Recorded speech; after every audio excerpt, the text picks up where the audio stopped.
AutoCAD 2010 now provides us with some excellent reverse tools which are available for splines and also polylines. What this allows you to do is reverse the direction of the spline or the polyline.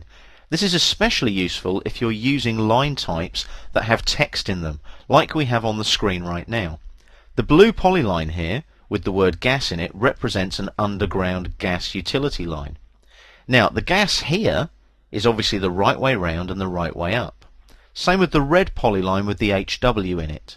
The HW stands for hot water, so it could be a hot water line running around a house, for example. Now these two polylines here, the two top ones, have been drawn from left to right, hence the correct orientation of the text within the specialist line type. Let's have a look at the two polylines below that. As you can see, the gas and the hot water, it's the wrong way round. What's really nice about AutoCAD 2010 is I can just double click on this polyline. It brings up the polyline edit command, which it would do anyway, but I've got a reverse option. So if I now click on reverse, like so, can you see the word gas has changed direction there? So I've reversed the line type within the polyline. It doesn't matter that the polyline was drawn from right to left in that case. All I've done is reverse the direction. So if I press enter there to confirm, that's now finished. Let's do the same with this HW one here. Double click, down to reverse, press enter to confirm, and I've reversed those two polylines. Now that's great, they're nice linear polylines going from right to left, left to right. What about splines? Can I do that with splines as well? Well, yes I can. Let's just pan upwards, and you'll see that we've got some examples of splines. There's a hot water spline and a gas spline, and you can see the words are the right way round, following the orientation of the spline. The two below it though don't follow the orientation of the spline because they've been drawn in the opposite direction.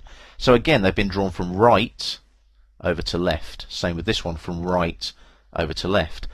Again though, it's just a double click on the actual spline itself. We go into spline edit mode, we select reverse, we press enter, and as you can see, HW now is the right way up and the right way round.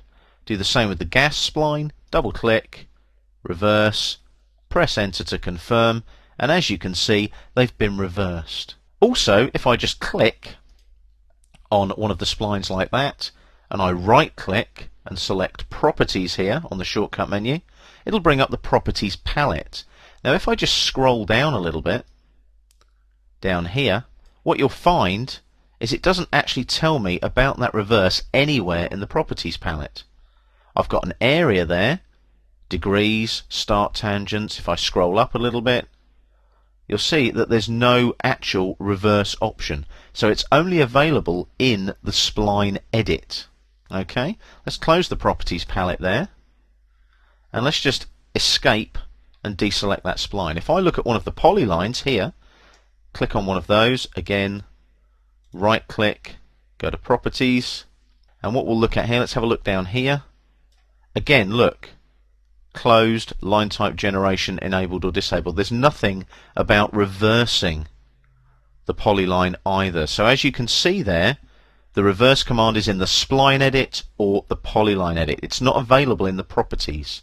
So you need to edit the actual polyline or spline. But as you can see though, that reverse tool is very quick, very easy and very effective, making you a more productive AutoCAD 2010 user.